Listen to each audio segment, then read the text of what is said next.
बिस्मिल्लाहिर्रहमानिर्रहीम। तुमसे है पाकिस्तान में खुश आमदीद। मैं हूं साजिद हुसैन। मजबूत मुस्तहकम पाकिस्तान पर हम बात करते हैं कैसे मुल्क व मिल्लत की तामीर और तरक्की में हमने अपना किरदार अदा करना है। DGI ने भी आज प्रेस कॉन्फ्रेंस कर दी और बहुत सारे उनसे भी सवालात किए गए। बात करेंगे हम इस पर, फिर हम बात करेंगे पाकिस्तान की बिगड़ती मईशी सूरत हाल और फिर क्या जो मुल्क में पॉलिटिकल अनसर्टिनिटी थी क्या अब वो थम गई है, ख़त्म हो गई है।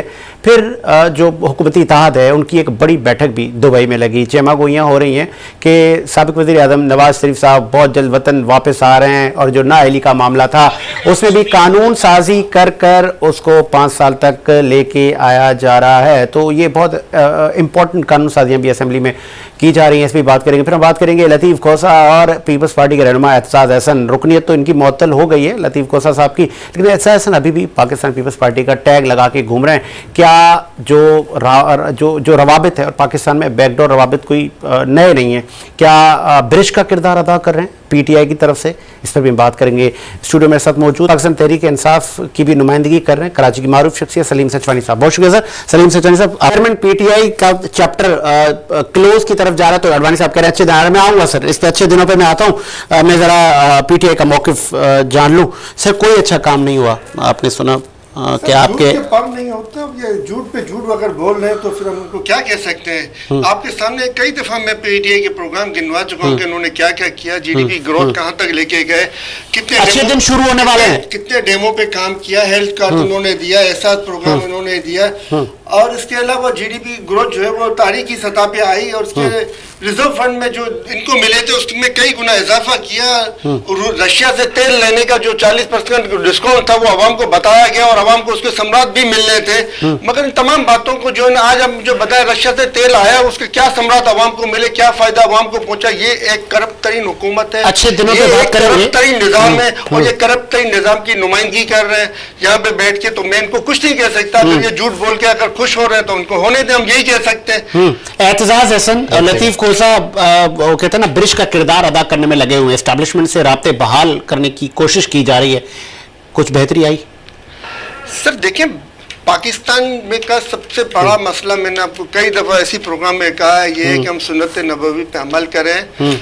रिश्वत लेने वाला रिश्वत देने वाला दोज़की है, इस चीज को मद्देनजर रखें और कुरान शरीफ की आयत को न भूलें कि हमने बहुत से लोग दोज़ख में डालने वालों के लिए पैदा किए हैं। तो हम इस वक्त जो पाकिस्तान का निज़ाम, जिस करप्ट निज़ाम में हम बैठे हुए हैं, उसमें से मैं क्या, आप क्या, ये क्या कोई बचा हुआ नहीं है। कोई कहते हैं मैं मुकम्मल तौर पे बचा हुआ हूँ, तो ये मुमकिन नहीं। हम सब के सब उस गंद की तरफ जा रहे हैं जिससे बचाने के लिए हुजूर सल्लल्लाहु अलैहि वसल्लम हमारे दरमियान में आए और उन्होंने कुरान शरीफ इन पे नाजिल किया अल्लाह ताला ने, ताकि हम इस पर अमल करें। और हम वो उम्मत है जो दुनिया की बेहतरी के लिए आई थी। आज दुनिया के में तनज़्ज़ुल तरीन, आज हमारे इंडिया बैठ के हमें लेक्चर दे रहे हैं, इंडियन जो हमें लेक्चर दे रहे हैं। आप बताएं मुझे कि इंडिया का नरेंद्र मोदी कल तक जो बोल नहीं सकता था PTI हुकूमत में पाकिस्तान के खिलाफ, आज खुले हम पाकिस्तान के खिलाफ और पाकिस्तान के अंदर मौजूद आर्मी के खिलाफ आर्मी के खिलाफ जब भी कहीं पे भी बात हुई, इमरान खान साहब ने डट कर उसका जवाब दिया। आज मुझे पता है किसने बात की है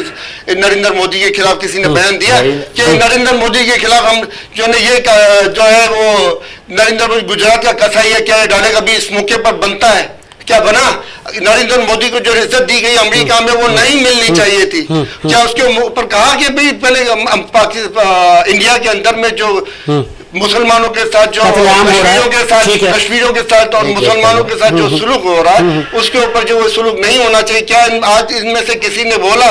क्यों नहीं बोल सक रहे? क्योंकि खुद चोर है और ये खुद यही कसूर कर रहे हैं मुल्क के अंदर में, वही हाल अवाम के साथ में करे, वही सुलूक अवाम के साथ और PTI के लोगों के साथ करे जो कश्मीर में और इंडिया के अंदर मुसलमानों के साथ। और उन्होंने मुल्क के अंदर जब वो गंदगी कर रहे तो उनको पता है सामने से जवाब आने का, पहले तुम अपने लोगों के ऊपर तो जुल्म बंद करो, बाद में उनकी भी एसोसिएशन आफिया सिद्दीकी साहब को भी बेचा जाता है 2017 देखिए 2017 में 2018 में अवामी पॉपुलरिटी थी PTI के पास मेजोरिटी में नहीं, PTI को भी सपोर्ट जो किसी ने की या नहीं की वो इल्जाम आप लगा है, मगर PTI पर अभी भी अक्सर की पॉपुलरिटी है। और अगर उसको आप वाली बात सिलेक्शन होगा तो उसको इलेक्शन नहीं हो सकता, क्योंकि उसको मुल्क के खजाना और मुल्क के जो इकोनॉमी थी वो बहुत अच्छी रन कर रही थी। इससे पहले अदावा से इकोनॉमी को बराबर करने के लिए आए हैं। ओके, 30 तारीख देख ले फिगर सर, आप 30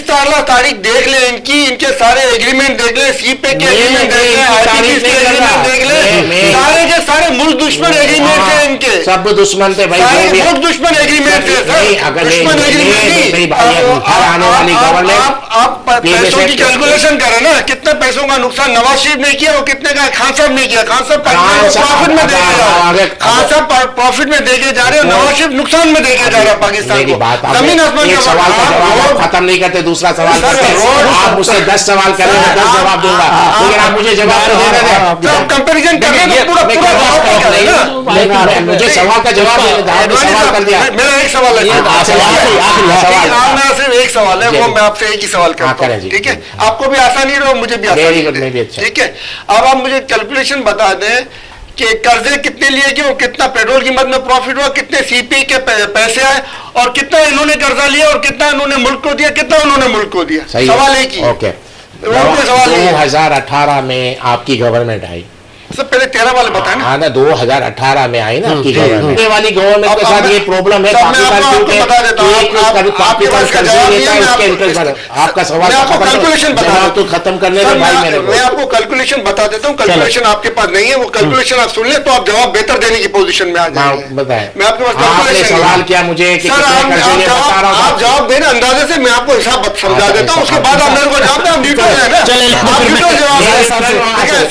सिंपल सी बात। एक सवाल नवाज शरीफ साहब ने 60 अरब डॉलर का कर्जा लिया, सीपे के 16 अरब डॉलर आए, उसमें सस्ता तरीन पेट्रोल का रेट है जिससे उसको 35 से 40 अरब डॉलर की बचत हुई। 60 और 16 76 और 35 कितने हुए? 111 अरब डॉलर, ठीक है? और जब ये गया 111 अरब डॉलर उसको मिले, और जब ये गया तो 9 अरब डॉलर को ही खरीदा हुए थे इमरान खान, और 6 अरब डॉलर की अगले महीने किस्तें देनी थी। जब खान साहब गए उन्होंने 44 अरब डॉलर का कर्जा लिया है, ठीक है?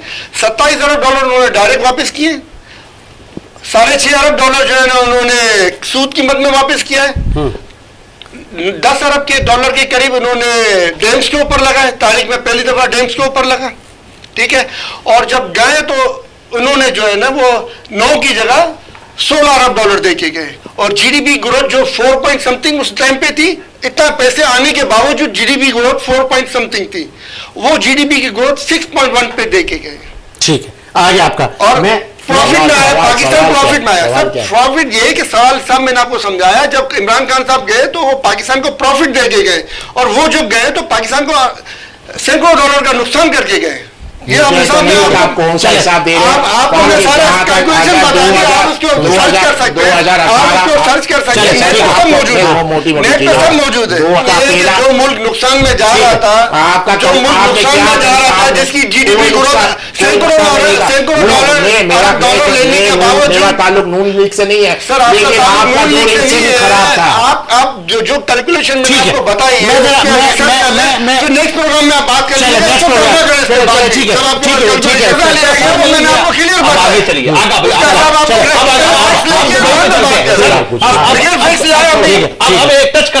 आज ब्रेक बहुत थे सजय साहब, लास्ट में आप क्या कहना चाहेंगे मौजूदा जो इकोनॉमिकल क्राइसिस चल रहे हैं कैटेगोरिकली?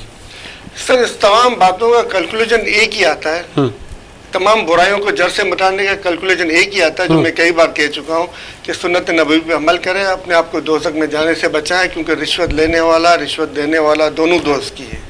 और जब तक हम रूल ऑफ लॉ कायम नहीं करते हम आगे नहीं जा सकते। हम पे यही चोर जो पहले भी हमें लूटते रहे, आज भी लूटते रहे, लूट रहे और आइंदा भी लूटते रहेंगे। और आप इनके अब कौम के सामने जितने IPPs के एग्रीमेंट्स हैं, सीपे के एग्रीमेंट्स हैं और दीगर जितने भी एग्रीमेंट्स उन्होंने किए, कौम के सामने वेबसाइट पे लगाए तो कौम इनको बताएगी क्या आप लोगों ने क्या कहा, पाकिस्तान को नुकसान पहुंचाया है। तवानाई, एटमी तवानाई सिर्फ और सिर्फ एटम बम बनाने के लिए नहीं आई थी, एटमी तवानाई पाकिस्तानी कौम को सस्ती एनर्जी देने के लिए भी आई थी। वो एटमी एनर्जी का आधा काम क्यों रोक दिया गया, क्यों कौम को पीछे धकेला गया, क्यों उससे फायदा नहीं उठाया गया, जबकि आज भी इस महंगाई के दौर में भी 50 पैसे पर यूनिट से हम एटमी तवानाई से बिजली हासिल कर सकते हैं, मगर सलाहियत होने के बावजूद भी इसको इम्प्लीमेंट नहीं किया जा रहा है। डॉक्टर अताउर रहमान ने कहा था मुझे आप फंड दें मैं यहाँ थर के कोयले से आपको डीजल भी निकाल के देता हूँ, उससे आपको पेट्रोल भी निकाल के देता हूँ, और इससे मैं आपको गलतियां गिनवा रहा हूँ। हाँ, तो आप लोगों ने भी तो नहीं किया, ये गलती है इसमें। अब अभी जब आपने गलती मान ली तो मैं आपसे एक सवाल कर रहा हूँ, अभी जो बात कंप्लीट हो जाए फिर आपने, मगर सर इस गलती की वजूहत क्या है? कौन से प्रेशर थे, कौन से ड्रामेबाजी थी जिसके बहस पे नहीं हुआ? और पीछे जो एस्टेब्लिशमेंट के जो नुमाइंदे हैं, जो गैर मुल्की एस्टेब्लिशमेंट से जो डिक्टेशन लेते हैं, उनकी बातें मानते हैं, मुझे कहा जा रहा है वो भी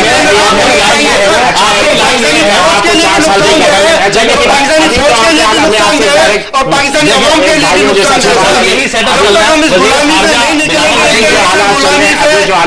हम इंटरनेशनल नहीं निकलेंगे, से लेके इमरान खान तक सर हम ये देखते रहेंगे और